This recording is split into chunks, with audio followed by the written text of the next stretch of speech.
In October 16, 2006, the 30-year-old Corey Kelly goes hunting with his buddy Jim in Red Lake Wilderness in northern Minnesota. The two buddies start to set up their camp when Jim realizes they forgot to bring gas. So Jim decides to go to the town to bring some gas, while he left Corey with his own dog. Jim stated that he last saw Corey 200 yards south of the camp with his shotgun and Jim's dog while he was going to hunt some grouse. Jim leaves the campsite at 5:30 p.m. and returns back 1.5 hours later at 7 o'clock. When he comes back, he could see Corey had gathered some firewood, but he couldn't find him nor his own golden Labrador dog that he left with Corey. He could see Corey had his shotgun with him, so he assumed he might have still be hunting. Once it got dark, rain started to drop down, and Jim started to get worried when he saw no sign of Corey. Later at night, when Corey wasn't back, Jim starts to honk the horn and flash the lights of his truck to help Corey in case he lost his way, but no sign of him nor the dog. Later at night, Jim goes to sleep hoping to see Corey in the morning, but he doesn't return back. At 4 o'clock in the morning, Jim wakes up and starts to look for his friend and searches about 2 miles from the campsite, but no sign. Eventually, Jim encounters with 2 other campers in the area and asked if they saw Corey with a dog, but they hadn't seen anything. At this point, Jim decides to call the law enforcement to help with the search. It's worth noting that although it was Jim's first time to be in this area, Corey was coming to this area since he was a child, so he knew the area very well. After Jim calls the law enforcement, hundreds of searchers starts to search the camp area and well behind into the wilderness, but for 2 weeks they find nothing. On October 25th, 2 hunters 9 miles from where the Corey and Jim camp was located find Jim's dog wandering in the forest. The dog was dehydrated and hungry, but still in general good condition. One day after they find the dog, searchers find Corey's lighter and cigarette. And not long after that, they find Corey's socks and hooded sweatshirt 14 miles from the original campsite. Almost 3 weeks after Corey was lost, at October 30th, the weather starts to get really bad and there is a huge snow on the area, which at this point makes the searchers to stop the search for Corey. The search team resumes their work in mid-November with the best searching dogs, but after 2 weeks of not finding any sign of him, they terminate the search due to winter. On April 28, almost 6 months after Corey was lost, the sheriff again resumes the search for Corey, and after extensive search of the area, he finds his body 15 feet off the trail. The body was recovered 14 miles far from the original campsite. After autopsy, it is believed Corey got there in the first night, which put everyone in awe because it is really hard to go as far as 14 miles in the dense forested area of that wilderness unless he was flying. Now I like the viewer to note that Corey was an experienced hunter and he used to go to that area for 25 years.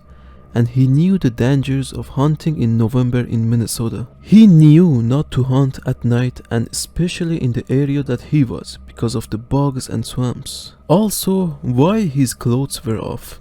Although the sheriff at the end stated Corey died from hyperthermia, and that's why he took his clothes off.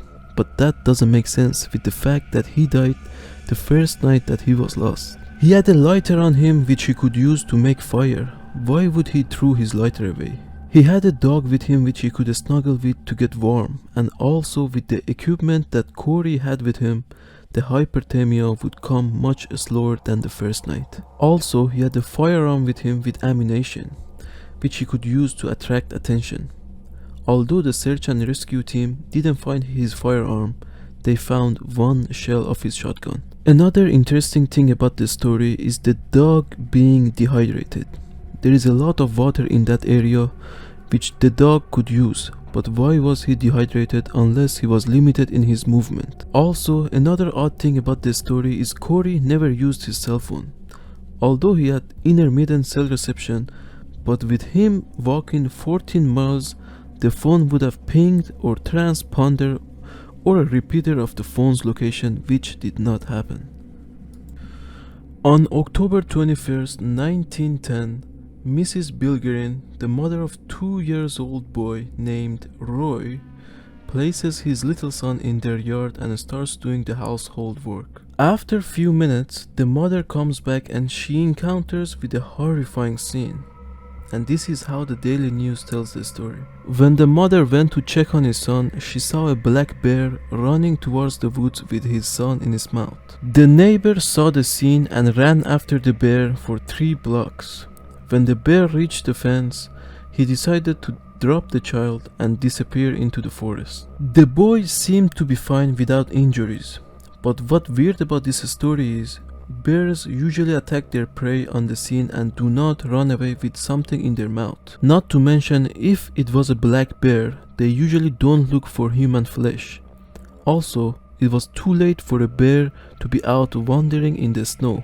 One would think they would be hibernating. Now, there was another version of the story published by Marshall News, and I quote, "The mother coming out of the house, horrified seeing a large dark animal which she thinks it was a wolf, was carrying her son to the woods. Whatever it was that had Mrs. Bilgerin's son was never found, and we don't know exactly what it was.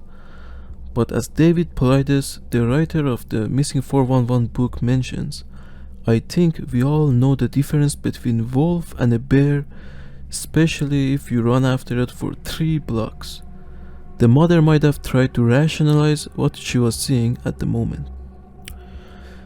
In July 3rd, 1988, the 18 months Colleen Tutilo went missing around 6 p.m. Her parents reported her missing and told the officials she was with them in the house last time they saw her. There was a huge search and rescue team with hundreds of volunteers started searching for the girl by 10 p.m. on the same evening that the child went missing. Colleen wasn't still found by 8 a.m. the following morning, although there was hundreds of searchers in the area.